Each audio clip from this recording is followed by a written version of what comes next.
大家好，我是老高，今天和大家分享我最喜欢吃的香肠面包的家庭做法。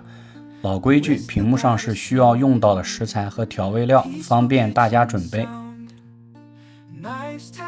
做面包需要用发面，所以第一个步骤就是调制酵母。碗里放入60克白糖，然后加入热水化开，兑入一些冷水，防止水温过高影响酵母的活性。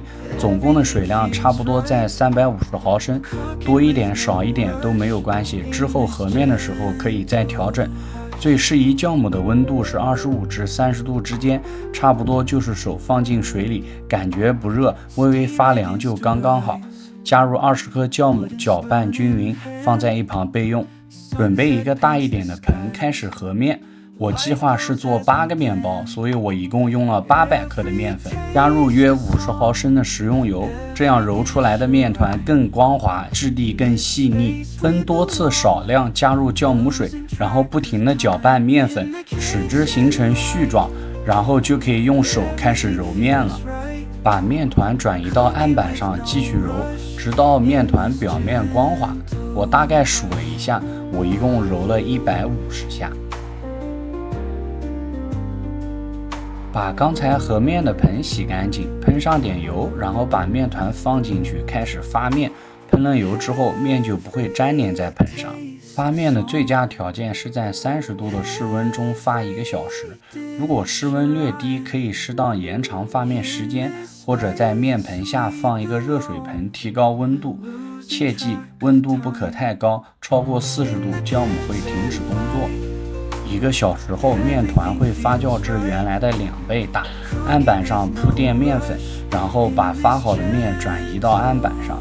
注意，这里不需要再折叠揉搓，只需要稍微按压几下，把面团塑形成球状。用刀把面团分成8份，然后把小面团修正至圆形。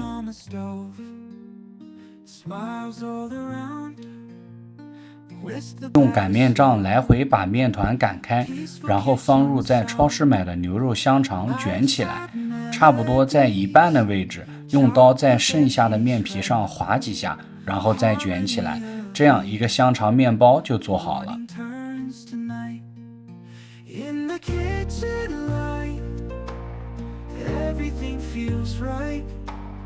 烤箱调至180摄氏度，开始预热。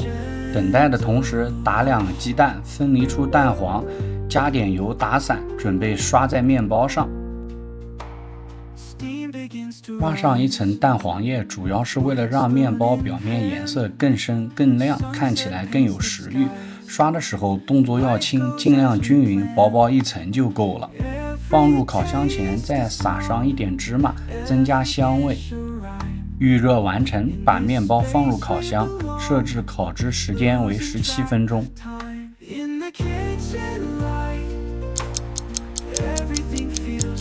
时间到，取出烤好的面包，香味瞬间弥漫了整个房间。